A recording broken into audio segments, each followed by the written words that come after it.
Welcome to this explainer on the century-old legend of Borley Rectory. Today, we're going to uncover how a quiet, scattered Essex parish turned into a literal national obsession. We've got Gothic architecture, phantom sightings, an absolute media frenzy, and honestly, a deep undercurrent of human scandal. Let's get right into it. Picture this for a second. You're walking down the hallway of your own house, and you look over to find these frantic, terrifying pleas actually scrawled across the wallpaper. And they're addressing your wife by name. Marianne, please help me get out. Or they're begging for mass prayers and rest. These scribbles were very real, and they quickly became some of the most enduring, chilling images of the entire Borley saga. So the big question we need to untangle today is this. Did these walls actually hold the restless dead? Or was this whole thing just a massive stage for elaborate human deception? Are we looking at solid proof of the paranormal, or just a really fascinating case study in psychology, fraud, and a seriously hungry press? Let's trace back to where it all began. Section 1. England's most haunted house. The origins of Borley Rectory. Now, this legend didn't just pop up overnight. It actually festered over the course of 3 different rector's tenancies. Built back in 1862 for Reverend Henry Bull and his large family, the house was this sprawling, incredibly gloomy Gothic structure. And almost right off the bat, locals and even the family themselves started reporting some bizarre stuff. We're talking a phantom nun walking the garden path at twilight, and even a headless coachman. Reverend Bull actually believed these legends so much he literally had a dining room window bricked up just to stop the ghostly nun from peeking in on their family dinners. I mean, wow.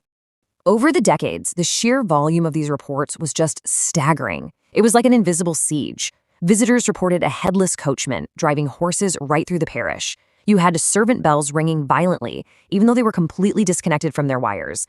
There were slow footsteps pacing around the empty upper halls, and sudden random showers of pebbles and crashing masonry.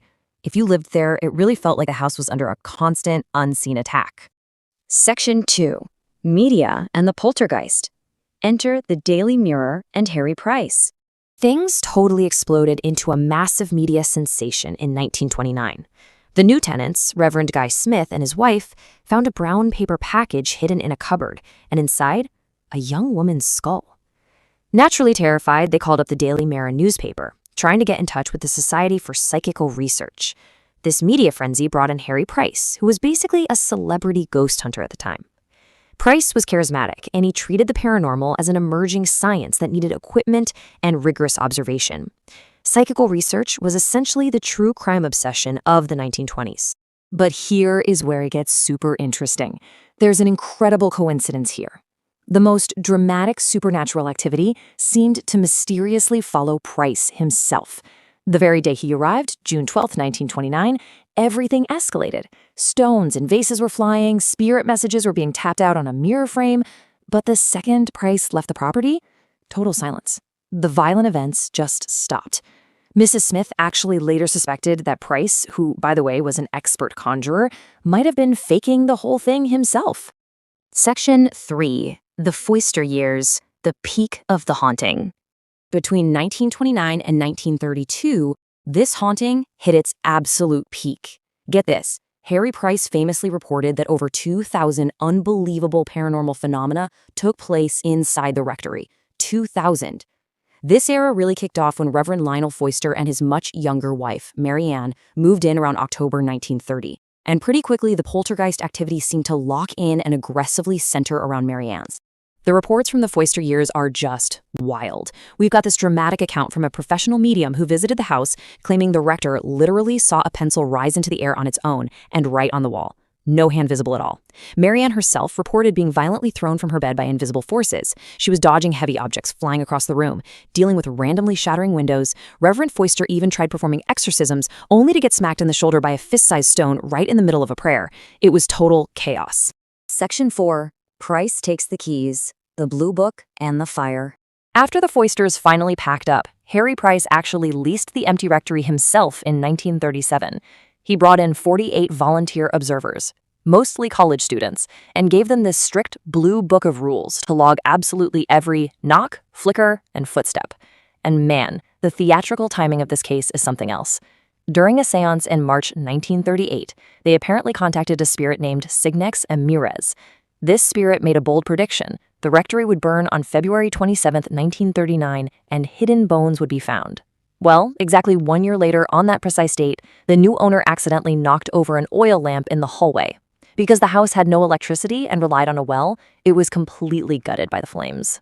But of course, even the grand resolution of the mystery was hugely contested. True to that spirit's prediction, Price went back to the ruined cellars in 1943, did some digging, and pulled up 2 bones. He was completely triumphant, claiming they belonged to a murdered young woman, the ghostly nun herself.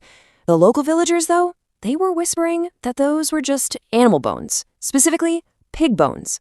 The parish actually refused to give the alleged nun a Christian burial, so these rather absurd pig bones had to be buried in the neighboring churchyard at Liston instead. Section 5. The Skeptics Strike Back. Deconstructing the Legend.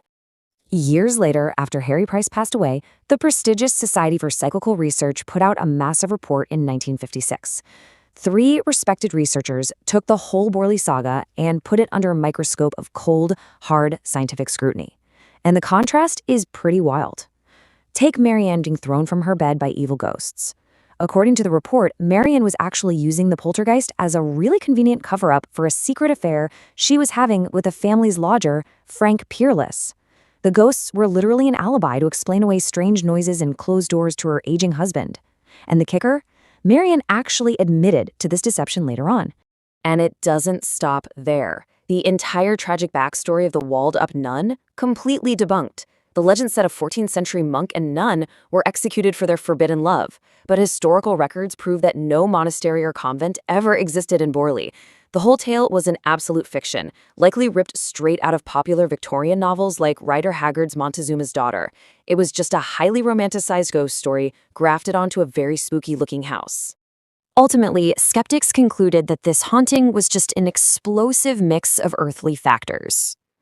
A Daily Mail reporter named Charles Sutton even claimed he caught Harry Price red-handed, finding his coat pockets completely stuffed with different-sized throwing stones. So you combine that alleged fraud with the weird shape of the house causing strange acoustics, natural noises from wind and rats, and a hungry press feeding off human drama, it created a massive, self-fulfilling media feedback loop. The more attention Borley got, the more people expected to see ghosts, and the more ghosts were reported. It's a textbook example of how media frenzy can manifest the very monsters it reports on. So while the supernatural claims were largely torn apart by researchers, the legend of Borley Rectory just refuses to die.